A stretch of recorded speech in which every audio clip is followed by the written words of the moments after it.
Hello everyone, welcome to 5 Tips in 5 Minutes. This week, facilitating safe space conversations.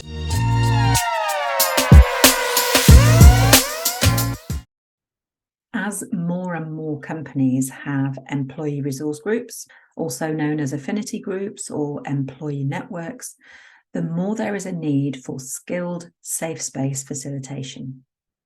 A safe space conversation is where people who share a particular aspect of identity come together to discuss it in a confidential, non-judgmental space.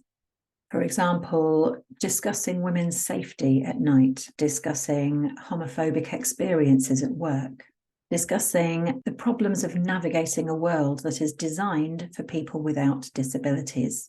Now, you might be a trained facilitator and think, oh, I've got this, I can get people talking.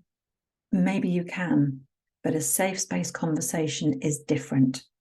Most facilitated business conversations are geared towards an outcome of some description, a new strategic direction, better relationships within the team. There needs to be something as a result of the conversation having taken place. That is not the case with a safe space conversation. And that subtly, well, actually not so subtly, changes the way you facilitate it. So here's my 5 tips.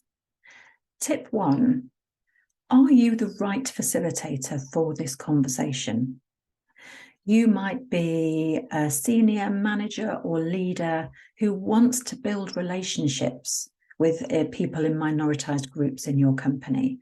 And you may be super approachable. There is still a power dynamic there. You still have control, directly or indirectly, over their future in that company. A safe space facilitator needs to be able to build complete trust with the people in that group. Tip 2, be clear about ally attendance. You may find that in an employee network, allies really want to be part of every conversation so that they can understand the barriers that some of their colleagues face. Being a member of the ERG does not give them the right to enter those spaces without an invitation. So you may have allies saying, I won't say a word, I'll just sit in the corner and I won't say anything. Or I'll go off camera, I'll go on mute, I won't say anything.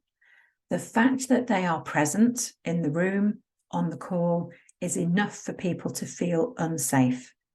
So if the group decide that they do not want allies present in this safe space conversation, be prepared to diplomatically ask allies to leave. You could maybe organise something for the outputs to be shared with allies afterwards. So at least they get the learning, but not at the expense of other people's feelings of safety. Tip 3, check in with yourself beforehand. What perspectives are you bringing to this conversation? What might make you feel uncomfortable?